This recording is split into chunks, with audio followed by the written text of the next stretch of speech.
देश के एकमात्र नारीवादी ग्रामीण न्यूज़ चैनल का समर्थन करने के लिए हमें YouTube पर लाइक और सब्सक्राइब करें और वेबसाइट पर सदस्य बने। खबर लहरिया, आपकी खबर आपकी भाषा। आज 5 सितंबर है और हम याद कर रहे हैं लंकेश पत्रिका की साहसी, निडर, निर्भीक और वरिष्ठ पत्रकार गौरी लंकेश जी को। आज उनकी तीसरी पुण्यतिथि है। 5 सितंबर 2017 को उनको उनके ही आवास में मार दिया गया था।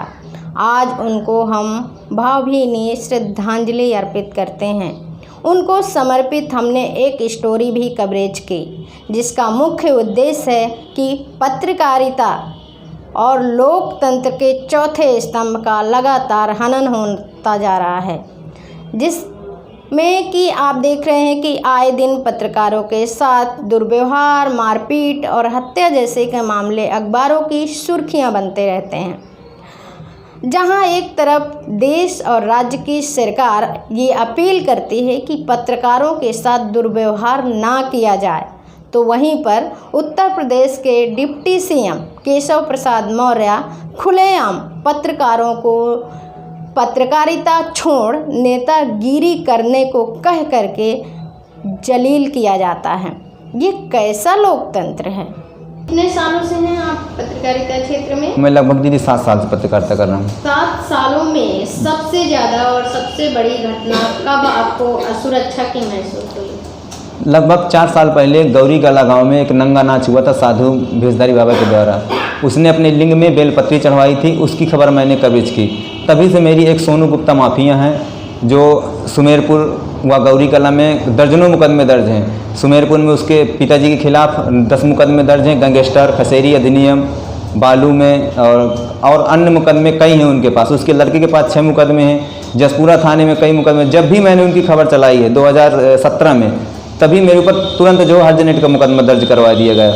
इसके बाद साल खाड़ कुछ रहा, उन्होंने कहा सुलह कर लो। जब मैंने सुलह नहीं किया, फिर मैंने उनकी एक खबर चलाई, कोटे का अवैध चावल बिक्री करते थे वो लोग क्षेत्र में। मैंने फिर उनकी खबर उजागर किया और उनका आपराधिक इतिहास निकाल के खबर चलाई, जिसके उपरांत मेरे ऊपर उन्होंने अपने यहाँ काम कर रही महिला से 76 का मुकदमा पंजीकृत करा दिया गया। इसके बाद फिर मैंने अभी एक बालू माफिया की खबर चलाई, अभी हाल में ही 2 महीने पहले, उसमें मेरे ऊपर 386 का मुकदमा पंजीकृत करा दिया गया। जब जब हमने बालू माफिया और चटरी माफियाओं के ऊपर खबर चलाई, तब तब कुछ ना कुछ मुकदमे गिफ्ट में मिल जाते हैं पत्रकारिता में।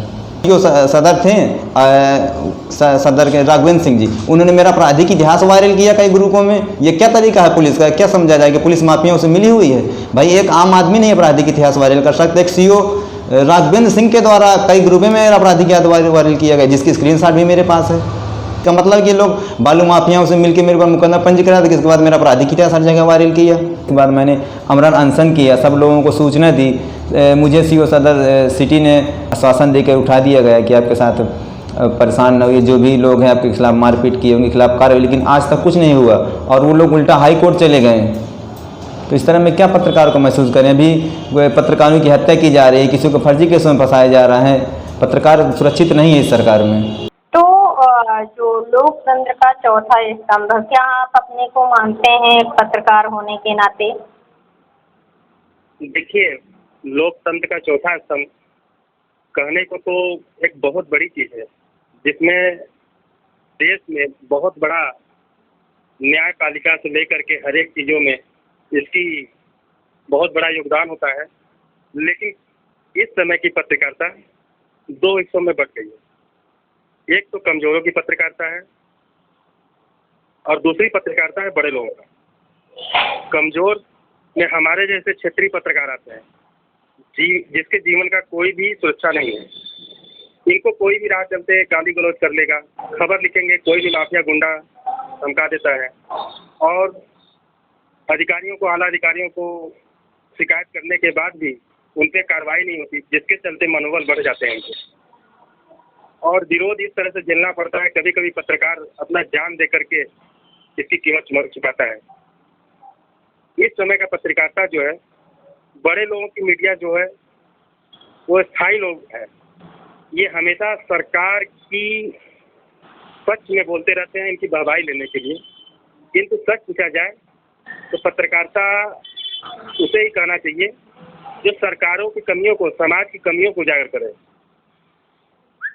अपनी सुरक्षा को लेकर के क्या महसूस करते हैं, और क्या अगर सुरक्षा की बात की जाए तो आपकी किस तरह की मांगे हैं? खबर का दो पहलू होता है, एक जो होता है कोई न कोई आरोपी होता है, दूसरा वो होता है जिसके पक्ष में होता है।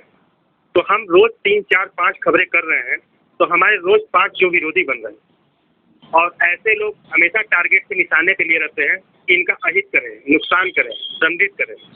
तो हमें इनसे बचने के लिए सरकार से और हमारे जितने भी संस्थान हैं, मीडिया संस्थान हैं, इन लोगों को चाहिए कि इसकी आवाज़ उठाए सरकार से कि एक कड़ा कानून पत्रकारों के पक्ष में लाए, जिसके साथ इनके न्याय हो और कोई भी इनके साथ हिमाकत न करे, और ये अपनी काम जिम्मेदारी से करें और निडर होकर करके करें। आपको कब लगा कि लोकतंत्र का चौथा स्तंभ खतरे में है? 2018 में मेरे साथ एक घटना हुई थी जिसकी वजह से मेरे बेटे को भी छत से फेंक दिया गया था, और मेरे घर पे भी घुस के मारपीट काफ़ी हुई थी। हम लोग के साथ काफ़ी हिंसा हुई, मेरे घर पे मारा, मेरी बेटियों को मारा। मेरे हस्बैंड नहीं है, 2012 में ख़त्म हो चुके हैं।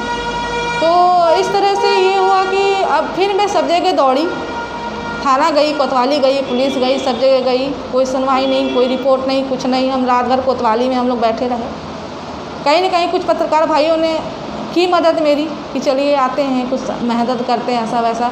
महिलाओं को ऑफिस के अंदर जाने में दिक्कत है, कहीं न कहीं उनकी एप्लीकेशन नहीं ली जा सकती, किसी अधिकारी से वो बात नहीं कर सकती, बाहर से ही एप्लीकेशन दे के चली जाती है, और कहीं न कहीं विलंबता की वजह से वो केस कहीं न कहीं दब जाता है। क्योंकि मेरा खुद का केस दबा हुआ है और आज तक दबा हुआ है। तो उसी चीज़ को देखते हुए मुझे लगा कि अगर मैं पत्रकारिता लाइन में आऊँगी तो शायद इस तरह की महिलाओं की कुछ मदद कर पाऊँ, उस जगह जा पाऊँ जहाँ मैं नहीं जा पाई। लोकतंत्र का चौथा स्तंभ, क्या आप अपने आप को मानते हैं पत्रकार होने के नाते? अभी आपने सुना होगा उप मुख्यमंत्री आदरणीय केशव मौर्य जी का बयान, पत्रकारिता छोड़कर आप नेतागिरी पे आ जाइए, जो बेहद शर्मनाक है। इससे हम लोग हतोत्साहित हो रहे हैं। हम पूर्णतया सुरक्षित हैं, सुरक्षा की तो बात ही नहीं है। जान जोखिम में डाल के क्षेत्र हर जगह आना जाना होता है, हर तरह के लोगों से पाला पड़ता है, लेकिन हमारी सुरक्षा के लिए सरकार द्वारा कोई व्यापक इंतजाम नहीं किए गए। कभी आपके साथ कोई ऐसी घटना प्रिय हुई जिसको आप शेयर करना चाहेंगे? जी, 2017 में मेरे घर में मेरे दादाजी का श्राद्ध कार्यक्रम चल रहा था। गांव के ही दबंगों ने दारू के नशे में धुत होकर आए और हमारे घर की महिलाओं के साथ अभद्रता की विरोध करने पर हमारे पूरे परिवार के खिलाफ करीब 8 मुकदमे फर्जी दूसरे लोगों से पैसा दे के उनसे लगवाया, जिसमें हमने शासन स्तर पर भी लिखा, लेकिन किसी प्रकार की कोई रियायत नहीं मिली।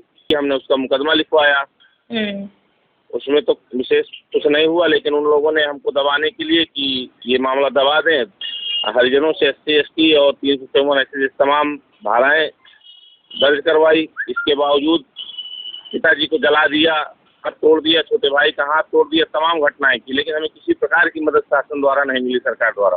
5 सितंबर 2017 को गौरी लंकेश जी की हत्या कर दी गई थी, क्या आप बोलना चाहेंगे? क्योंकि मैं दिवंगत हो चुकी महान कन्नड़ पत्रकार गौरी लंकेश जी के पुण्यतिथि पर कोटि कोटि श्रद्धांजलि अर्पित करता हूँ। गौरी लंकेश कन्नड़ की भारतीय क्रांतिकारी पत्रकार थी।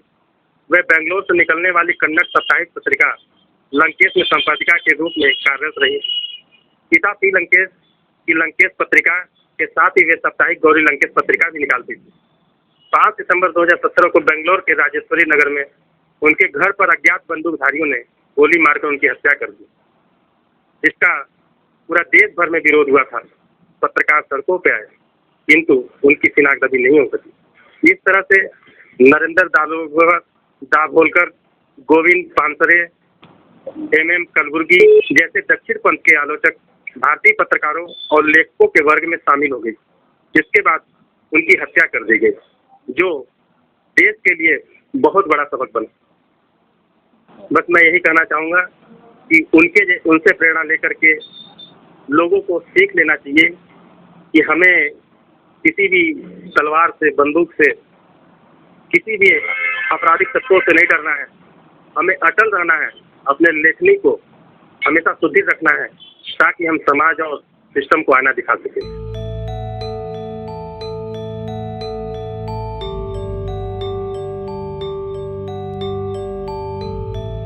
खबर लहरिया, आपकी खबर आपकी भाषा।